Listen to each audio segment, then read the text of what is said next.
Assalamualaikum warahmatullahi wabarakatuh. Bismillah, alhamdulillah, wassalatu wassalamu ala rasulillah Muhammad bin Abdullah wa ansar rasulillah wa ala alihi wa sahbihi wa mawalah. Rabbi syrah li sadri wa yassir li amri wahlul 'uqdatam min lisani yafqahu qawli wa la haula wa la quwwata illa billahil aliyyil azim. Amma ba'du. Para santri sekalian rahimakumullah. Alhamdulillah pada hari ini kita masih diberikan kesempatan oleh Allah Subhanahu wa taala untuk bisa kembali melanjutkan pembelajaran kita yang insya Allah hari ini kita akan membahas tentang sujud tilawah. Para santri sekalian, sujud tilawah itu biasanya juga disebut sebagai sujud sejadah. Pelaksanaannya tidak jauh beda sama yang sebelumnya kita bahas, yakni sujud syukur. Akan tetapi sujud tilawah ini dapat dikerjakan di luar sholat ataupun di dalam sholat. Berbeda halnya sama sujud syukur kemarin. Kalau sujud syukur itu hanya dilaksanakan di luar sholat. Kemudian sebab ataupun kenapa kita jadi disuruh untuk melaksanakan sujud tilawah ini tadi, ataupun disunnahkan untuk melaksanakan sujud tilawah ini tadi, ini disebabkan karena seseorang membaca atau dia mendengarkan, atau dia mendengarkan secara sengaja maupun tidak sengaja, maka ketika dia membaca ataupun mendengarkan tadi, dia disunnahkan untuk sujud tilawah ataupun sujud sejadah. Untuk masalah dalilnya itu terdapat di dalam sebuah hadis yang diriwayatkan oleh Imam Muslim. Idza qara'a ibnu Adam as-sajada, idza qara'a ibnu Adam as-sajadata fasajada. I'tazala syaitanu yabki yaqulu ya wailah. Fi riwayati Abi Quraibin ya waili. Umira ibnu Adam bis-sujudi fasajada falahul jannatu. Wa umirtu bis-sujudi fa abaitu faliyan nar. Jadi Nabi sallallahu alaihi wasallam bersabda, "Idza qara'a ibnu Adam sajadata." Apabila seseorang anak Adam itu membaca ayat sejadah, fasajad. Kemudian dia sujud. I'tazala syaitan yabki yaqulu ya wailah. Maka syaitan akan menjauhinya, kemudian dia menangis dan kemudian mengatakan ya wailah, celaka, kata syaitan. Wa fi riwayati Abi Quraibin ya waili. Dalam satu riwayat bahasanya syaitan mengatakan ya waili, celakalah aku. Kemudian umira ibnu Adama bis-sujud fasajada falahul jannah.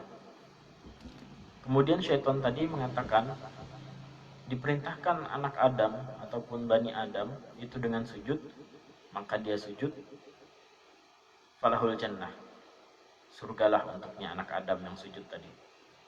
Wa umirtu bis-sujudi fa abaitu faliyan nar. Sedangkan aku, kata syaitan, diperintahkan untuk sujud, fa abaitu, aku enggan, faliyan nar, maka bagiku adalah neraka.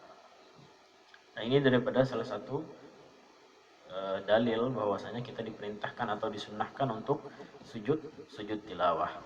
Kemudian juga dalam satu hadis disebutkan, kana yaqra'ul qur'ana fa yaqra'u suratan fiha sajadatun fayasjudu wa nasjudu ma'ahu hatta ma yajidu ba'duna mawdi'an limakani jabhati. Jadi diriwayatkan bahwasanya Nabi sallallahu alaihi wasallam beliau membaca Al-Qur'an, faqra'u suratan fiha sajadatun. Kemudian Nabi sallallahu alaihi wasallam sampailah pada ayat yang mana ayat tersebut terdapat ayat sejadahnya, ya. Yang mana surah tersebut terdapat ayat sejadah. Fasjud. Kemudian Nabi sallallahu alaihi wasallam sujud.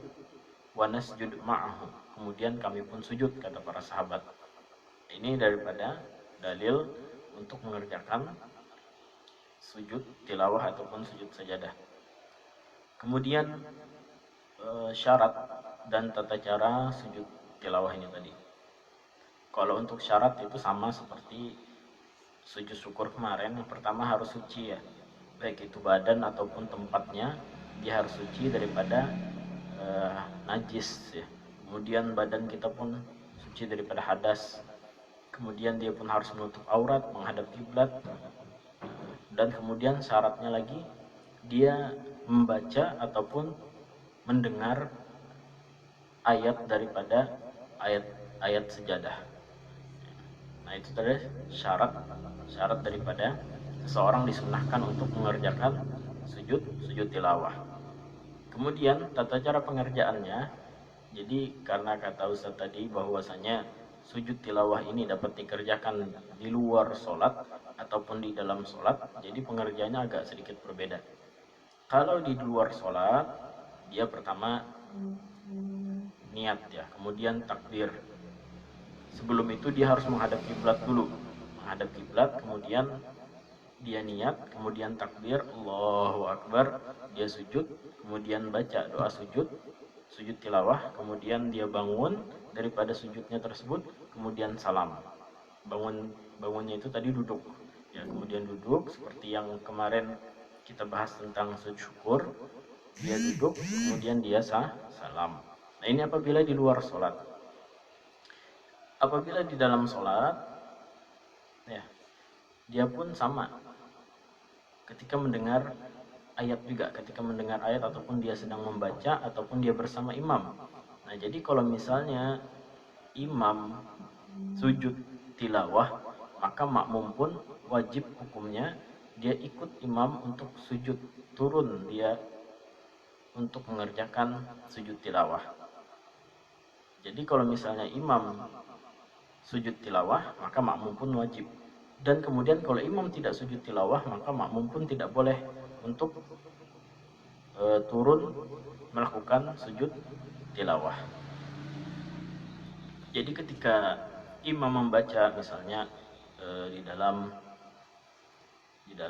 surah sajadah ya, biasanya dibaca di malam Jumat.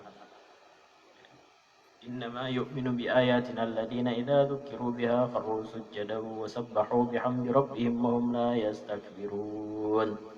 Kemudian sujud imam, dia pun harus sujud Allahu Akbar, yang nggak perlu diangkat tangannya, tinggal langsung takbir, turun ke bawah, baca daripada bacaan sujud tilawah, sajada wajhiya lilladzi khalaqahu wa sawwarahu wa syaqqa sam'ahu wa basarahu bihaulihi wa quwwatihi fatabarakallahu ahsanul khaliqin. Nah, itu yang harus dibaca ketika dia sujud.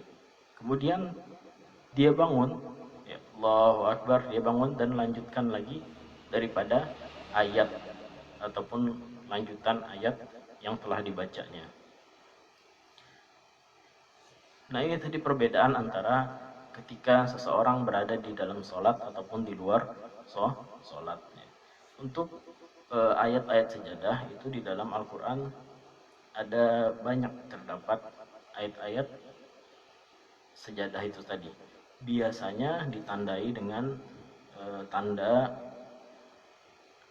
seperti kubah ya, ataupun tanda masjid seperti itu ya. Seperti sejadah ataupun seperti kubah. Nah, maka itu adalah ayat sejadah. Di dalam Al-Quran itu sekitar 15 ya, ada 15 ayat.